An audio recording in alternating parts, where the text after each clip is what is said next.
Hello, YouTubers. Welcome to Level-Headed News. I'm your host, Brenda. I have some breaking news for you. Actually, I have three articles here. The first one is the breaking news on the Dakota Access Pipeline. It is off of indigenouspeople.com. It says, breaking. Oil company openly states they will defy Army Corps orders in Standing Rock. Balking at an earlier decision by the Army Corps of Engineers, Energy Transfer Partners, the company responsible for constructing the Dakota Access Pipeline, says the denial of an easement necessary to drill under the Missouri River is of no consequence for its plans to complete the project. According to a statement from Energy Transfer Partners and Sunoco Logistics, which is acquiring ETP in a merger, as stated all along, ETP and SXL are fully committed to ensuring that this vital project is brought to completion and fully expect to complete construction of the pipeline without any additional rerouting in and around Lake Oahe. Nothing this administration has done today changes that in any way. In short, EPT will complete the Dakota Access Pipeline no matter what the federal government says. Earlier on Sunday, celebrations erupted over the Army Corps announcement the permitting necessary for the Dakota Access Pipeline to pass beneath the Missouri River's Lake Oahe reservoir would not be granted, a decision some perceived would have direct implications for the future of the project.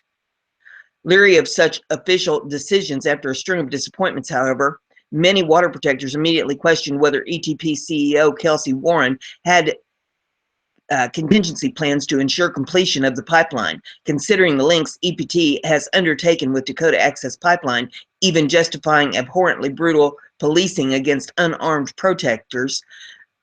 News the project will proceed unhindered largely came as a shock, EPT states. Quote, in spite of consistently stating at every turn that the permit for crossing of the Missouri River at Lake Oahe, granted in July of 2016, comported with the requirements, including the use of environmental assessment rather than an environmental impact statement, the Army Corps now seeks to engage in additional review and analysis of alternative locations for the pipeline. The White House directive today to the Corps for further delay is just the latest in a series of overt and transparent political actions by an administration which has abandoned the rule of law in favor of with narrow and extreme political constituency, unquote. Technically speaking, EPT did perhaps follow the letter of the law, and that fact both doesn't sit well with the indigenous water protectors who see the U.S. government once again acting to exploit native peoples on land never officially ceded, but usurped in the breaking of several treaties. The second article that I have for you, this is off of the freethoughtproject.com, and it says DAPL or DAPL order rings hollow as Navajo sues U.S. government for $160 million for dumping toxic waste in their water. This is from San Juan River, Navajo Nation. The Navajo Nation has filed a $160 million lawsuit against the U.S. government for damages and ongoing injuries caused by an August 2015 mine spill, which released millions of gallons of toxic waste near the tribe's territory.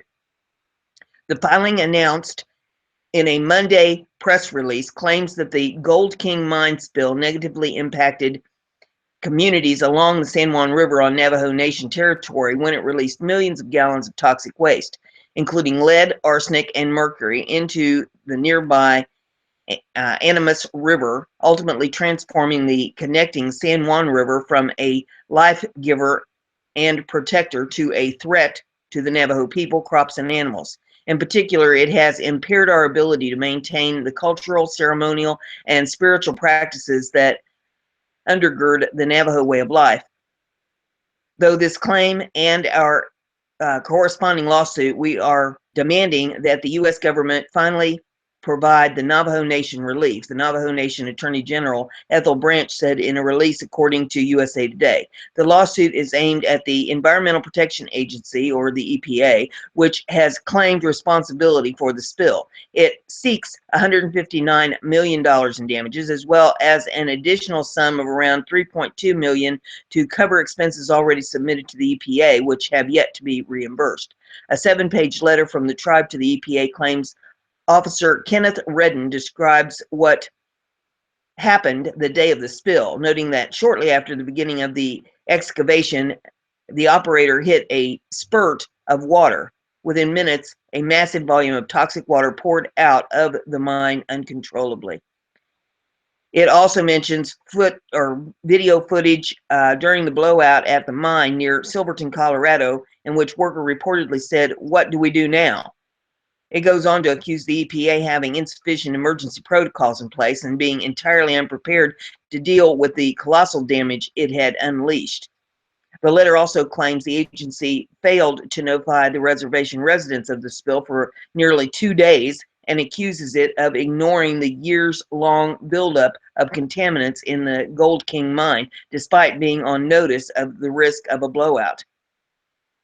The document stresses that the spill continues to harm Navajo Nation and will do so for years to come, noting the ongoing need for medical monitoring, medical health counseling, ecological monitoring, and other programs aimed at identifying and addressing the near and long-term impacts on the environment and the Navajo people. The newest filing comes just 4 months after the Navajo Nation filed a separate suit against the EPA in August. Tainted waters in Colorado, New Mexico, and Utah. The Navajo Nation is present in 2 of those states, southwestern Utah and northwestern New Mexico. The territory, which spans 27,425 square miles, also occupies portions of northeastern Arizona. The Monday press release came just 1 day after the Standing Rock Sioux tribe announced it had emerged victorious in its fight against the Dakota Access Pipeline, stating the U.S. Army Corps of Engineers will not grant permission for the disputed pipeline to cross Lake Oahe, and that alternative routes are being studied. The pipeline, which the tribe argued would threaten the community's drinking water and damage sites of sacred significance, was the subject of a fierce standoff between protesters and local authorities, with many officers accused of violent measures against the peaceful demonstrators in recent weeks. And the last article that I have for you is off of MSN.com, and it says, Trump sells his stake in Dakota Access Pipeline developer. Donald Trump has sold his entire stake in the Energy Transfer Partners, or EPT, or try that again, ETP, the company overseeing construction of the controversial Dakota Access Pipeline, a Trump spokeswoman told NBC. Trump's shares of the company created a possible conflict of interest for the president-elect, and his administration may determine the project's fate amid ongoing protests from Native Americans and climate activists. Trump has supported the 1,172-mile pipeline and broader efforts to produce more fossil fuels in the United States. On Sunday, the Army Corps of Engineers denied a federal permit for the project needed for a segment of the pipeline. Trump's administration could still approve it.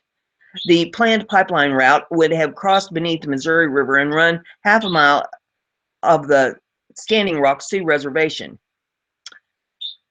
Opponents said it could taint drinking water and disturb sacred sites. Protests against the pipeline have gone on for months. This summer, Trump's most recent financial disclosure form said he owned between $15,000 and $50,000 of Energy Transfer Partner stock, so the sale must have taken place since then.